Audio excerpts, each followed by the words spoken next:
Parliament ఎన్నికల సందర్భంగా శుక్రవారం సూర్యాపేట జిల్లా హుజూర్ నగర్లో ఏర్పాటు చేసిన సిపిఐ నియోజకవర్గ జనరల్ బాడీ సమావేశంలో మంత్రి ఉత్తమ్ కుమార్ రెడ్డి, కాంగ్రెస్ పార్టీ సీనియర్ నాయకులు జానారెడ్డి, కాంగ్రెస్ ఎంపీ అభ్యర్థి కుందూరు రఘువీర్ రెడ్డి, వీరితో పాటు సిపిఐ రాష్ట్ర నాయకులు పాల్గొన్నారు. ఈ సందర్భంగా వారు మాట్లాడారు.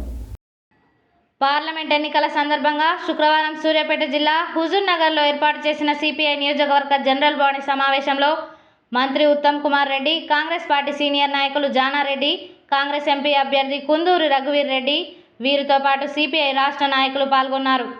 ఈ సందర్భంగా సిపిఐ నాయకులు Nalgonda parliament Congress party MP అభ్యర్థి రఘువీర్ రెడ్డికి తమ పూర్తి మద్దతు తెలియజేస్తున్నట్టు వెల్లడించారు.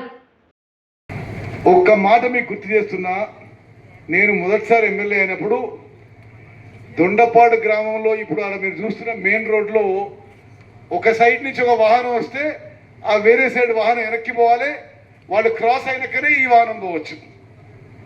మరి దొండపాడు మెయిన్ రోడ్డు పునర్నిర్మాణం చేసింది మీ ఉత్తమన్న. ఆ రోజు మీకు కరెంటు డిమ్ముగా వచ్చేది. దొండపాడు గ్రామానికి ఆ రోజు 1.5 సబ్స్టేషన్. ఈ ప్రాంతం ఎట్లుందో చూడండి. వాస్తవంగా గత 5 ఏళ్లుగా కొంత అభివృద్ధి కుంటుపడ్డది. ఎందుకు? గత ప్రభుత్వంలో కేవలం రాజకీయాలు లాభపడాలనే ఉద్దేశంతో ఇక్కడ కార్యకర్తలని పోలీస్ స్టేషన్లో కొట్టియడం, పార్టీ మార్పియడం, రకరకాలుగా గలీజు రాజకీయాలు చేసిన విషయం మీకు తెలుసు. అందుకోసమే జనం పొందబెట్టిన పోయిన శాసనసభ ఎన్నికల్లో టీఆర్ఎస్ పార్టీకి 104 నుంచి 39 ఎమ్మెల్యేలు పడ్డారు. 39 నుంచి 4 ఆల్రెడీ చేరిండ్రు, ఇంకో 20 మంది చేరబోతుండ్రు. ఈ పార్లమెంట్ ఎన్నికల్లో టీఆర్ఎస్ పార్టీకి వచ్చే పార్లమెంటు సీట్ల సంఖ్య 0. ఈ ఎన్నికల తర్వాత కేసీఆర్ ఎంత మొత్తుకొని, జగదీష్ ఎంత మొత్తుకొని టీఆర్ఎస్ పార్టీ మూతబడబోతుంది.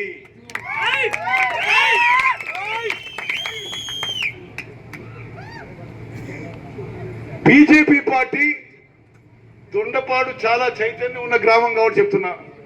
నరేంద్ర మోదీ ప్రధానమంత్రి తిరుగుతున్నాడు, అమిత్ షా కేంద్ర హోంమంత్రి కూడా తిరుగుతున్నాడు. ఏం చెప్తున్నాడు వాడు? హిందువులు, ముస్లింలు, సిక్కులు, ఇసాయిలు ఇదే మాటలు తప్పితే తెలంగాణకి ఎవరు చేసి మాడుతున్నా, దేశానికి ఎవరు చేసి మాడుతున్నా? అసలు ఒక ప్రధానమంత్రి స్థాయిలో ఉన్న వ్యక్తి ఆయన మాట్లాడే తీరు చూస్తే, అరే ఒకనాడు ఎంత గొప్ప గొప్ప వాళ్ళు ప్రధానమంత్రి ఉండే. జవహర్ లాల్ నెహ్రూ, లాల్ బహదూర్ శాస్త్రి, ఇందిరాగాంధీ, పివి నరసింహారావు అంటూ ఉండే. ఎంత హుందాతనంతో రాజీవ్ గాంధీ ఉండే, మన్మోహన్ సింగ్ ఉండే. ఎంత హుందాతనంతో ప్రధానమంత్రి ఉండేవాళ్ళు. ఇప్పుడు ఏమంటాడు? పూర్తిగా సమాజాన్ని హిందువులు, ముస్లింలని విభజించి ఓట్లు వేయించుకునే ప్రయత్నం చేస్తున్నాడు. ఎట్లయితే శాసనసభ ఎన్నికల్లో తెలంగాణ ప్రజలు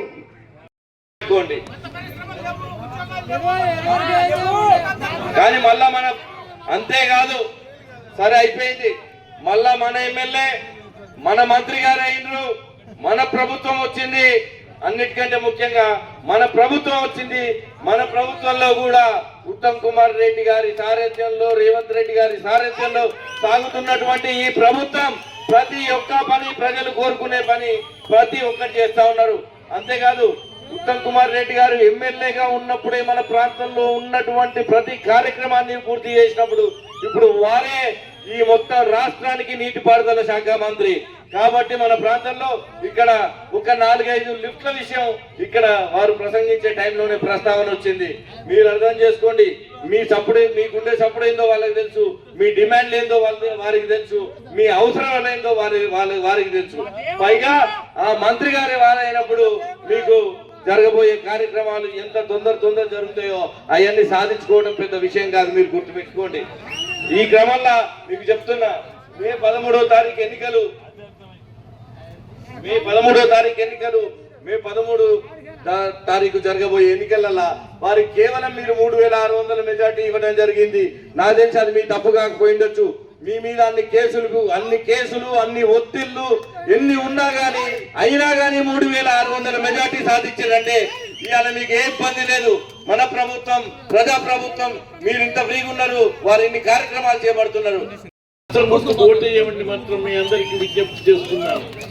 ఆ తర్వాత కాంగ్రెస్ పార్టీ మీకు ఇచ్చినటువంటి హామీలన్నీ నిలబెడుతుందని, ఆ తర్వాత